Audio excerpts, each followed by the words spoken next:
I'll take it. Okay. Can everyone see us now? Are we doing good? Yeah, we're good now. Okay, so all right, sorry about that, you guys. We were doing a presentation with nobody listening, but now we're all set. So I'm going to introduce our speaker for the evening. It's Dr. Jafri.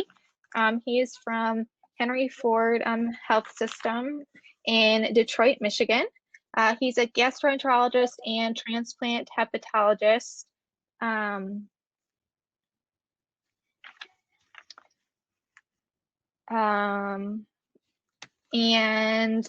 he has an interest in liver transplant, cirrhosis, intestinal rehab, and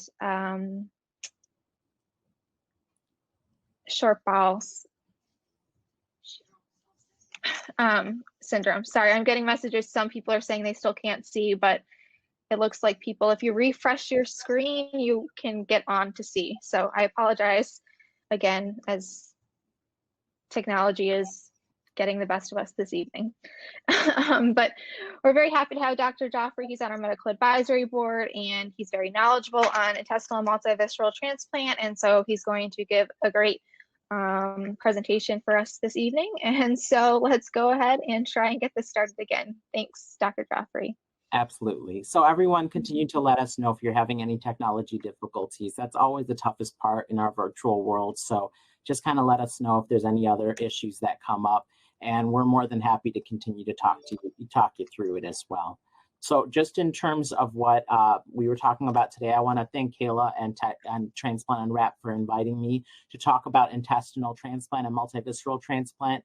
They are topics that are very close to my heart. I certainly have been doing this for a very long time, and it's always nice to have people that have an interest and a knowledge about this coming to speak together and to work together on managing and discussing intestinal transplant across the country and with each other as well. So as we go through these slides, as you continue to have questions, you can put them in the Q&A portion as well, and we can answer anything afterwards. I think more than anything else, a presentation like this gains most value from your questions, and so feel free to bring up any questions or thoughts as we go through this.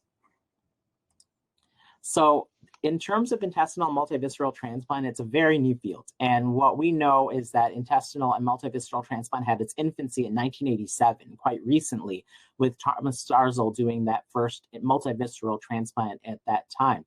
In 1992, tacrolimus became more widespread, and it was a medication that allowed us to imagine intestinal transplant as a being. Before that, it was just thought to be an impossible transplant to be able to perform. And so the field is new. And if you talk to anybody that was trained before that time, they'll tell you just how impossible it is. But now we know that we've made it more possible through improvements in immunosuppression over time and improvements in infectious management and overall patient management that we'll talk about as we go through with the presentation. In terms of who gets intestinal transplant is reserved to patients who have intestinal failure and have exhausted other options, and we'll talk through what that means. In addition, there are very specific indications that are required with an evaluation prior to being listed.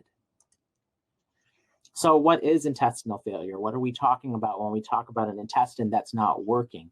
So intestinal failure happens when a person's bowels, their small bowel, is not working, and you require long-term IV nutrition, parenteral nutrition. And we refer to this as total parenteral nutrition, or TPN. And when we have patients that have a need for IV or parenteral nutrition, that can be due to a number of problems. You can have mucosal disease, you can have motility disorders that cause that to be needed.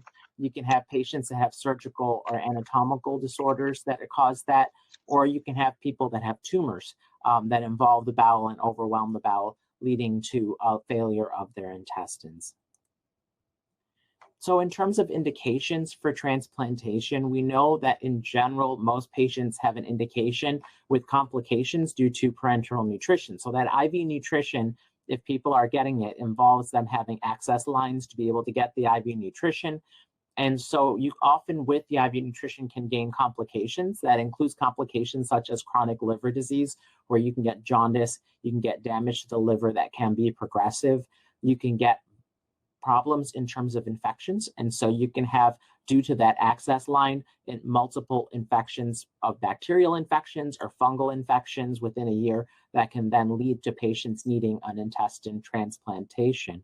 In addition, you can get clots due to those lines. So if you have access lines for the IV nutrition and you develop clots due to it, that's another reason why patients often will need to have an intestine transplant, as they're losing blood vessels that they need in order to sustain life. And finally, in that category, if patients are on the IV nutrition and they're still not keeping up with their IV needs, that they're continuing to have dehydration and nutritional deficits in spite of that IV nutrition, that's also considered a good indication for intestine transplant to be performed. Similarly, if somebody has a high risk of death, such as advanced desmoid tumors due to something called familial polyposis, where they get an inherited problem where they get polyps throughout the bowels. You can get mucosal disorders. That means the tissue within the intestines itself isn't functioning correctly due to a disease that can go into that tissue and cause it to not work well. You can get ultra short bowel, which is traditionally what we think of as a surgery or surgical procedures where your bowels are cut away more and more over time. And then in addition, there are standards where if a patient satisfaction is low, if a patient has a high likelihood of morbidity, meaning that they're feeling very ill because of their disease on that parenteral nutrition, they're just not thriving, they're not doing well. If somebody has not been able to function well, their intestines just aren't working in spite of everything that's been done to try to improve things. And if patients are just not willing to be on that parenteral nutrition, just like a patient that doesn't want to be on dialysis, there is a thought in the field that they would be able to get an intestine transplant for that reason. I will tell you, insurance companies generally go more for the thought process that we talked about in that first column, where they're having complications from parenteral nutrition. And it is much harder to argue for it based on a patient's own desire to be off of that parenteral nutrition. So in terms of the types of transplant, it's always important to know which organs are being considered for transplantation. You can have an isolated intestine transplant where you simply remove the intestine alone and replace it with a new intestine. Usually that intestinal transplant is going to be involved from the beginning of that duodenum, the first part of the intestines, small intestines, to the very end of the small intestine. You replace that entire area. Now, that type of transplant can sometimes have its own set of challenges. The intestine is a very immune organ, and so in and of itself, you can get problems such as rejection or infection that we'll talk through.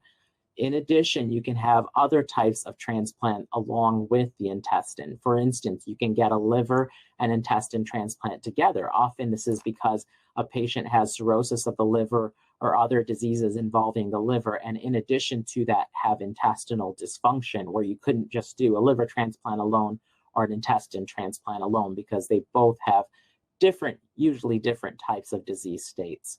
In addition, you can do a modified multivisceral or a multivisceral transplant. What this means is that you would do multiple organs and transplant them as a block and then replace them as a block as well, so that the blood vessels and the organs are all being given new to a patient in a large block of tissue. This is a very nice way of being able to do transplant if somebody has things such as blood clots throughout their gut that would otherwise interfere with transplant, or if they have other indications where multiple organs are involved, like neuroendocrine tumors, which is a particular type of cancer that can invade multiple types of organs as well. So it is something where we look at the patient, we decide which organs are involved with that specific disease state, and then decide if a single organ transplant or a multiple organ transplant would be appropriate in that situation. There is a detailed evaluation that anyone that needs to have a transplant is going to go through. This is true about any type of transplant, and it's especially true about intestine transplant, because it is such an important transplant to have, and it is a situation in which that patient is your patient for lifelong once they've had that transplantation. It is a situation where that evaluation would involve them meeting multiple team members within a transplant team. They would usually meet a psychiatrist and a social worker, a nutritionist, and sometimes a cardiologist, along with, of course, the surgeon and the managing medical physician. So that all forms a selection committee, and that committee would evaluate the patient and then meet as a group to decide whether that patient is safe and able to go through transplant. They'll look at things like what kind of support system you have and whether or not you have other disease states that would interfere with your ability to survive a transplant as well. And if the patient is approved, then they would be placed on the waiting list across the country. This waiting list is something that is regulated by the United States government, and you do get additional points for intestine or multi-organ transplantation. So you do generally get higher on the list because there is a knowledge that patients with these types of disorders really are very sick and are going to need a transplant sooner rather than later, if at all possible. After an intestine transplantation, there's a lot of things that can occur, and there's a lot of monitoring that needs to be done to make sure things go well. So in terms of the overall clinical picture, we're going to look at their urine output. We're going to potentially have the patient intubated after the transplant, and they may be in a situation where they need to have a feeding tube for some time in the immediate time post-transplant. They will often have an ostomy, which means their bowel will come out towards the skin, and they will often have drains that are in place. And then they'll have monitoring of their weights as well as their urine outputs over time. In terms of how we surveillance people after transplant, with that little ostomy, that little pouch that you'll have after transplant that allows stool to empty out in the initial stages in most patients, we're also able to access that area to take biopsies. And often patients will have weekly biopsies early after transplant, where we'll evaluate the tissue, look at that intestine, make sure things look good by a camera scope, really just going in a tiny bit to be able to take some very small biopsies, often with a pediatric biopsy forceps, just very small biopsies that we'll take and send to the pathologist to make sure there's no problems related to that, such as infection or rejection of the tissue. In terms of complications that can happen after an intestine transplantation, the most common things that you worry about are things like rejection. Because the intestines are a waste processing area, there is a lot of very immune tissue. And so there is possible rejection. Rejection can happen very commonly, and up to 16% of patients can lose their graft within the first year due to rejection. And you can have patients up to 30% can have major rejection within that first year as well. And so you definitely have potential for that complication to occur, and you are on medications to prevent that from happening as best as possible following the transplant. In addition, you can have a less usual problem called graft versus host disease. Graft versus host means that you have a patient who gets complications because the actual organ attacks the host body. So it's the opposite of rejection, where the person receiving the organ, their immune system attacks the intestines. In this case, the intestine attacks the host, and it can cause things like skin rash or cause problems with the liver or other organs where it may attack those organs. That's pretty rare, and there are treatments for that as well. The more common problem long-term would be infection, because you're on immunosuppression medication. And again, it takes more immunosuppression than it would for many other organs. You can have infections, and we'll talk a bit about medications that you're given to try to prevent those infections from happening. But it is really important that doctors continue to follow patients that have intestine transplants for life, because they're on a bit more immunosuppression, and so they have a higher potential for infections even later on after the intestine transplantation. You can get things like leaks from the lymph tissue. So a chylous leak means the lymph tissue will ooze out some fluid. That's a pretty rare complication, but it is something that can happen. Often with supportive care and changes in nutritional management, you can make that better. And in addition, you can get things like blood clots related to lines and related to the surgery still being possible. And you can get rarely cancers related to the transplant that are generally attributed to the transplant medications. You're on medications like tacrolimus. Those medications on rare occasions can cause cancers. And so you do try to do what you can to balance things, try not to run the medications too high to prevent that from happening, and realize that it's still relatively rare that that would happen. So in terms of immunosuppression is where we try to suppress the body's normal response. So the body's normal response is, hey, there's a foreign object here. There's something that doesn't belong here.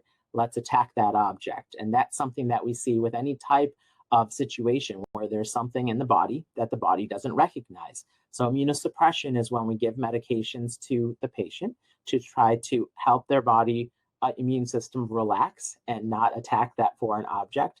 Give some time for the body to become friends with the new organ. That's called organ chimerism, which is what we're trying to do, is to kind of make people make friends across organs.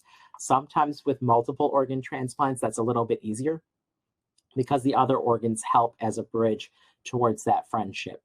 But generally speaking, we're going to give patients immunosuppression for life, because if we didn't, then their immune systems would wake up and get a bit angry at having a foreign object in their bodies. So you'll never generally for intestine transplant be able to be off immunosuppression entirely like you might for a liver transplant or other types of transplant. Generally speaking, you will be on some sort of medication for immunosuppression for life. So in terms of some common medications that you might hear about after transplant, tacrolimus is by far the most common backbone for transplantation. That's generally a medication that you're on for life out of anything. And that's the medication that can, on rare occasions, do things like hurt the kidneys. Very rare occasions can cause cancer. So these are things that we let patients know about before they go through with the transplant. Steroids are something that often can be short-term after a transplant, but many patients do require at least a lower dose long-term. And sometimes if you're having complications like rejection, you'll end up on longer doses for a longer period of time. And as most folks realize, steroids aren't always your best friend. They can lead to infections, and they can lead to things like bone disease or problems such as weight gain after transplant. Similarly, you can take other medications like mycophenolate, which is a helper agent that helps the tacrolimus do its job. And mycophenolate has similar potential side effects. It can cause things like diarrhea or cause problems in terms of your blood count. So these are things that your doctor would watch for after your transplant. And sirolimus or Rapamune and its cousin everolimus are medications that are a bit more new. And those medications can be kidney sparing. So they help prevent kidney damage when patients are taking tacrolimus by adding to immunosuppression without causing kidney damage as well. And of course, it has its own set of side effects, the most common of which are GI side effects and rash. So in terms of what we do to protect from infection, you're on all these medications to suppress your immune system. So we need to make sure that we protect you from infection as much as possible. So you'll often be on medications post-transplant. Sometimes you'll be on them for 3 to 6 months. If your doctor thinks it's very high risk, they may place you on it for a year or sometimes even longer. Medications like valganciclovir or acyclovir are antivirus medications. They're going to protect against viruses such as cytomegalovirus or other types of viruses that can happen after transplant. In addition, you may take a medication called Bactrim. Bactrim is a medication that protects against a specific type of pneumonia that can happen in people that are on a large amount of immunosuppression right after transplant. So you'll often be on that medication for the first 6 months following a transplant. And similarly, fungal infection, we would always want to do what we can to prevent fungus from developing. And early on after transplant, that may include a medication like nystatin or diflucan. And sometimes you need those medications for a little bit longer if there is a higher risk for fungus to occur. In terms of other medications you might get medications to protect you from heartburn, especially while you're still on the steroids, called pantoprazole. You might get medications that allow the gut to move a little bit more, such as Reglan, or medications that cause things to slow down a little bit, such as Lamotil. And then you might end up on blood thinners if there's a risk of clot. If you've had a history of clot leading to the need for transplant, or if you've had any indication of clot after transplant, you may be on medications such as blood thinners. So, of course, the most important thing is to continue close follow-up over time after your transplant. You're going to have procedures such as those ileoscopies, those scopes, to look at the tissue. You're going to have visits in clinic, and you're going to continue to follow up with the nutritional team and with your primary surgeon and medical physician. You're going to want to keep your appointments and make sure that you're coming in a timely fashion, that your support folks are able to come with you as well, especially early on after the transplant. And hopefully this will facilitate your recovery process as you continue to recover from the transplant. And of course, hopefully it will help you catch any problems early on, such as infection or rejection events. So in terms of other things that can occur in your life post-transplant, in terms of things that people are going to talk to you about as you're preparing for this, you will continue to work to prevent infection. I think people are very tuned into this with the current pandemic, the idea that you're going to be wearing a mask, you're not going to be the first one in line at buffets, you're not going to be in a situation where you're putting yourself at risk for infection if you can at all help it. In addition, you're going to do things to protect yourself from insect bites. You're going to work to ensure you have your immunizations. You can always get most adult vaccines. The only ones you can't get are the live virus vaccines after transplant. And then you're going to continue to make sure you understand the medications that you're taking. Of course, there are a large number of medications you may be on after transplant, and it's important to have some good literacy in terms of what you're taking and what each medication means. Usually, to be honest, intestine patients are very good at this because they've already had a pretty complicated medical course, so they understand a lot of what's going on. There's going to be importance of getting ongoing good dental care to prevent infections, of course, and skin care is important because rarely these medications can cause skin cancers in patients, so you'll want to see a dermatologist generally every 6 months as you get far out post-transplant. And with that in mind, you're going to do sun safety and protect yourself by wearing long sleeves and putting on lotion to protect yourself from the sun. And in addition to that, you're going to continue to see other normal doctors about diabetic care and about making sure your eye care is intact, to make sure you're continuing to be active and exercising, that your cholesterol is doing well, and that there's no issues from side effects from medications in that regard. And then continue to be very careful when you're traveling, when you're around new foods or traveling and eating foods that may not be prepared well, continuing to ensure that if you have planning for pregnancy, you're talking to your team members about it so that they can alter your medications with that in mind. And then, of course, as you're making life changes, returning to work, getting tattoos or piercings, if you have a new pet or you're trying to figure things out in terms of what you should do for your post-transplant health screenings and cancer screenings, you're going to keep talking to your doctors about that as well. You are welcome to have pets in most cases. Generally speaking, you would not be the one that would be cleaning up their litter box, if at all possible. And so that's something you can talk to your doctors about as well. And of course, the most important thing is to make sure that you're following up with your team members and you're doing well from an emotional standpoint, that you're really reaping the benefits of being transplanted. And it's not simply that you're surviving after transplant. We want patients to be thriving after transplant, to be functional after transplant as much as they're able to be. So with that said, I'm hoping that folks have some questions, and I'm welcoming questions. Absolutely anything goes, so be as critical or as knowledgeable as you want, and we'll try our best to answer what you're asking. So we have one so far. Says, Ella asks, I've been told pregnancy is not an option after multivisceral transplant. Is that true? So pregnancy is a rarity after multivisceral transplant, and it really depends on the type of transplant and what your team is comfortable with. Generally speaking, you cannot be on mycophenolate if you're going to be getting pregnant. It's not something that's well investigated. It's not something where we have a lot of good publications on pregnancy in the multivisceral setting. And it's not something that's always possible, meaning that from a nutritional standpoint, from an overall standpoint of health, sometimes that's just not something that the body can manage.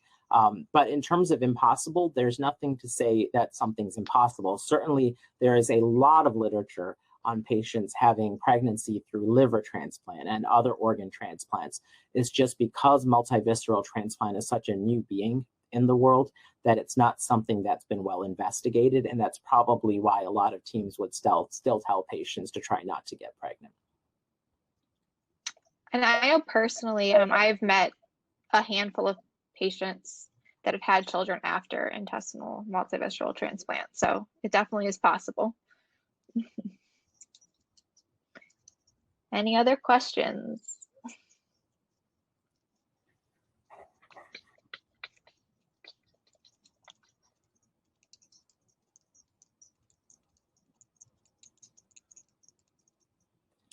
So I definitely will add that things like virtual care are a big help for transplant at this point. So it's really nice that physicians and medical teams have sort of learned this craft while the pandemic has been going on, because that's going to benefit many people over the long run. Being able to see your physicians without having to travel 4 or 5 hours across a state or across a country, to be able to see the doctors and their care teams and not be passed from one care team to another, is of great benefit. And so I really think that from a transplant standpoint, that's going to help outcomes over time. The ability to talk to your doctor, the day you have a symptom, the day after you have a symptom by video, so they can see something, really see how you're looking, talk to you about your symptoms and problems. These are all really going to be a big help for all of us going forward. And so I do think that, as bad as things seem for many folks across the country right now, that's one good thing that I think will benefit everybody over the long run, and especially will benefit patients with intestinal disease. And of course, organizations like Transplant Unwrapped and the work that you're all doing would not be possible in a world that wasn't a virtual world, because it really is such a rare disease that we have to link with folks across the country in order to find people that are knowledgeable and able to answer questions about this, and in order to join with communities of other people that are going through this as well. Okay, I think we have a couple more questions. Okay, so Swapna asks, what are your thoughts on egg freezing because of what you mentioned about the pregnancy risk?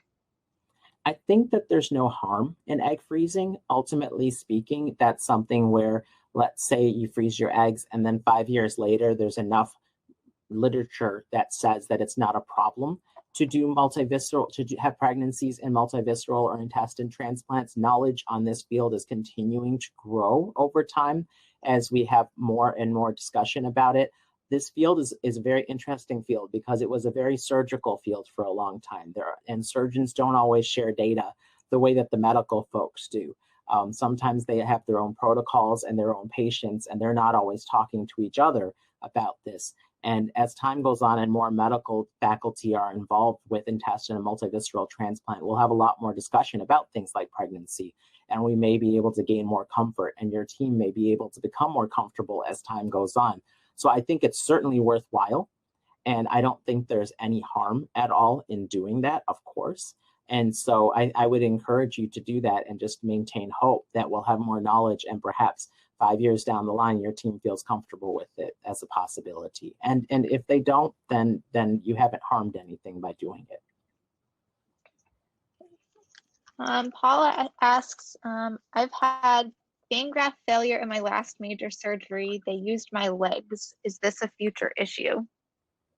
Can you say that one more time? Yeah, I'm a little bit unclear. Says, I had vein graft failure in my last major surgery. They used my legs. Is that a future issue? So using grafts for arterial or vein grafts is not unusual with transplants, especially if you have a situation where you don't have normal flow through the blood vessels and they have to figure out a way around it. It's a very common thing that was done with, say, cardiac surgery over time as well. And so it's not unusual to have a situation in which a vein is taken from one location and moved to another. Generally speaking, it's not a problem in most cases. In most cases, it's not going to be something to worry about. In terms of anything you might be worried about, obviously you would consider maybe you would get some more fluid overload in that area if it's from a specific leg or a specific area. And on rare occasions, you'd worry about things like clots to that area. And so it is important to keep active in general to prevent that. And if you have any abnormal swelling or problems in that area, to let your doctors know. But generally, you wouldn't expect too much trouble from something like that. Leo asks, can you travel after a transplant? Certainly, you can travel after a transplant. I always tell patients to make sure that they travel to a place that has an emergency room. So if they're traveling somewhere and they're going up, up north, a lot of folks in Michigan go up north. So if you're going up north, at least be in a town where there's a good ER and you trust that hospital and that emergency room to be able to take care of you. So if you're traveling to a large city, absolutely no problem at all. If you're traveling to a small town, that might be a little bit more problematic because you would generally want to have an emergency room within a half hour of anywhere that you're going. And I'd like to add on the travel side, before the COVID era, where now I would say traveling is a little bit more risky for anybody, and especially transplant patients. In between my 2 transplants, I actually traveled to Australia and New Zealand. I was still on TPN. We had 3 50-pound bags of medical supplies of TPN that we brought with us. And we went for 21 days. So you definitely can travel.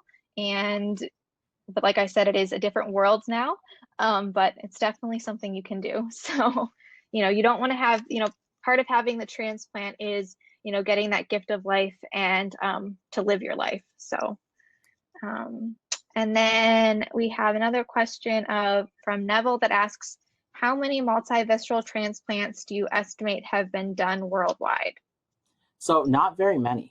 If you look across even the United States in terms of multivisceral transplantations each year, you're talking about basically a handful each year. In terms of intestine transplants, you're probably talking about somewhere between 80 to 90 a year across the country. So it's a very rare transplant as it is for the intestine patients as a whole. And multivisceral generally tends to be about 10% of that in and of itself. So it's not a large number of patients that are having multivisceral transplantation. I do think that over time we're seeing more multivisceral transplantation and a little less intestine transplantation, which is an interesting switch over time as people get more and more comfortable with doing these complicated surgeries. So I do think that the hope is that we'll get to a point where we can prevent transplants from being necessary through medical therapies. But unfortunately, we still have very complicated patients. And so although it's still a rare transplant, it is something that is being done more as time goes on. We'll do a couple more questions. Let's see. Have you ever transplanted someone with chronic Lyme disease? So that's a very interesting question. So chronic Lyme disease is not generally something that insurance would agree to transplant for. So most physicians would feel very comfortable with the idea that if somebody has bowel dysfunction due to something like chronic Lyme disease, that you could consider something like an intestinal transplantation as a potential venue to see if that would improve the situation. But the real reason that it's not done often is that insurance barriers prevent it. Insurance has really hung on to the idea of being on parenteral nutrition and having complications due to parenteral nutrition. So generally speaking, that's what they look for more than the indication. What have you found to be the success rate in people with extremely high PRA levels? So in terms of crossmatch positivity and in terms of potential for complications, what has generally been found in studies that we've done here and what has been seen across the country is that although it absolutely can be done and you can gain medications and do protocols to try to address for those positive crossmatches, that immune complexity where you have been exposed to more immune compounds in your life, and because of that, your immune system has a higher likelihood of reacting to a new organ. There are ways to compensate for that and to make up for that with higher doses of medications and different types of medications that we call induction. But that has clearly also a balance, and that balance is generally a higher potential for infections as well. So you're going into a situation where you realize that you need more immunosuppression than your neighbor might as you're going into the transplant. And because you need more immunosuppression, there is a higher likelihood of infections as well. If you've not had any line infections, does that disqualify you? So it depends on the insurance company. If you've had no history, if you're on parenteral nutrition, you've not had a history of clot, you've not had a history of infections related to the line, if you've not had infections, liver dysfunction due to the parenteral nutrition, then you're going to have an argument with an insurance company that you may not win. It's obviously an expense for them, and they're going to have their own standards of what they allow for intestinal transplant. And generally what they want to see is not just that you're on parenteral nutrition over the long run, but that you're having complications. And what we always add is the alternative, of course, and that's something like a growth hormone, where you would receive a growth hormone that we could give that would encourage the little villi in the intestines to grow. And that is something that you often can get if you're on parenteral nutrition over the long run, not having complications, but you want to try to get off that parenteral nutrition. You can consider that alternative of the growth hormone therapy to try to allow growth of the intestines as well. Okay, yes. And me personally, I won the battle with my insurance company both times. I never had line infections. So it's definitely possible to get transplants for other reasons. And I definitely agree that you should always try. Yeah. Okay, we have 2 more questions, and then we will be finished for the evening. First one is, has COVID-19 negatively affected the number of intestinal transplants performed? Yeah, that's a great question. So I am doing a study with one of our other board members you might meet along the line, Dr. Segovia. We are looking at the UNOS numbers. So we're looking at that United States outcome numbers in terms of listing of intestine patients and multi-organ patients, and looking at how COVID has affected those numbers. And what we have is initial data that just goes out till June right now. And so it's too early to know. There is another block of data that we're going to be getting from July to September. So we're hoping to have that in the next 6 weeks. And that will really tell the story of whether there was real damage done from COVID. What we saw locally was that it didn't necessarily have a huge impact, because most centers were just on hold for a month or a month and a half at best with the COVID pandemic. Most centers were not on hold for 3, 4, 5 months in a way that you would generally think would impact long-term outcomes. And what effect, we actually have 2 more questions, sorry, I lied. 2 more for you, and then we're done. What effect does cancer treatments have on the longevity of a multivisceral transplant? So if you're somebody if there's a patient who has had cancer and they're going to go into a transplant situation of any sort, you would want to make sure that you're cancer-free. For most types of cancers, that you've been cancer-free for 5 years. And the standard of care generally in most practices is, if it's been 5 years since the cancer last was active, then you're in a situation where you can consider a multivisceral transplant or an intestine transplant or any type of transplant, quite honestly. The exception there would be something like prostate cancer, which is obviously quite slow growing in most cases. And so if you have a prostate cancer or a cancer like a skin cancer, that might be a different situation. But in most cases, you'd want to be cancer-free for 5 years. And if that didn't answer your question, just type in anything else and we'll talk some more. I think the question was more directed at, they've had a multivisceral transplant and they're wondering how now if they are receiving cancer treatments now, how those treatments are affecting the transplant they have. Yeah, sure. So most chemotherapies, most treatments that people get for cancers are suppressing the immune system. So generally speaking, the grafts will do pretty well through those treatments. The major worry is one of infections more than rejection in most of those situations. But one of the things to pay attention to is, often when people have a cancer, their doctors will lower their immunosuppression. And then once they get off the chemotherapy, people need to remember that they may need to go back up on the immunosuppression to prevent rejection at that point. So while you're on chemo, generally things will be pretty stable with the graft. And the major worry is just one of infection. Once you get off chemo, if the immunosuppression has been lowered, the medications have been lowered, then the doctors need to pay much more attention to you in that setting, because there is potential that you could get rejection as that chemo wears off. And then the last question is, can you address the success and versus the complications of getting a second or third multivisceral transplant? So generally speaking, multiple transplantations is something that we do see for patients that have had intestine transplants or multivisceral transplants. The most common model there is that you'll get an intestine transplant something will go wrong. You'll have that intestine taken out because, again, rejection can occur even early on. And if you have severe enough rejection, sometimes you'll have to have removal of that organ. And then because the patient is then on parenteral nutrition, again, they get something like liver dysfunction or have other problems that require a multi-organ transplant. That's relatively common, that you would have that switch over from an intestine to a multi-organ transplant. Getting multiple multi-organ transplants is a more rare entity for sure. And that is something that is physiologically possible.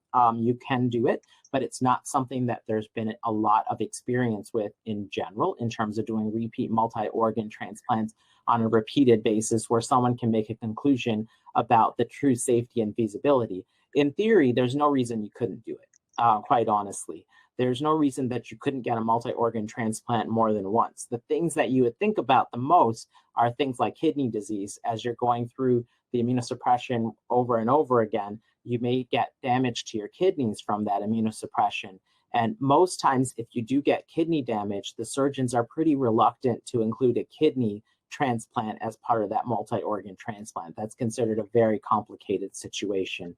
So if the kidneys are still intact, then there is generally still hope that you can do well through another multi-organ transplant. Great. Well, thank you very much, Dr. Jafri. It was a wonderful presentation. And thank you, everybody that was in attendance. Next week, on the 19th, at the same time, we're having our virtual support group. So that's just going to be a support group session for patients and caregivers. And that's just going to be a discussion, really pretty much talking about whatever you want to talk about, and just answering questions and anything about helping each other. And if you're not already a registered Transplant website member, please do so. You can have access to then some of our downloadable handbooks and some pre-recorded different patient videos and question answer sessions we have, along with some clinician interviews that we slowly will be posting. And look up for upcoming webinars. Next month is going to be December short bowel and intestinal rehabilitation. And once again, thank you, and everyone have a wonderful evening. God bless. Nice to see everybody. Thanks. Good luck to all of you.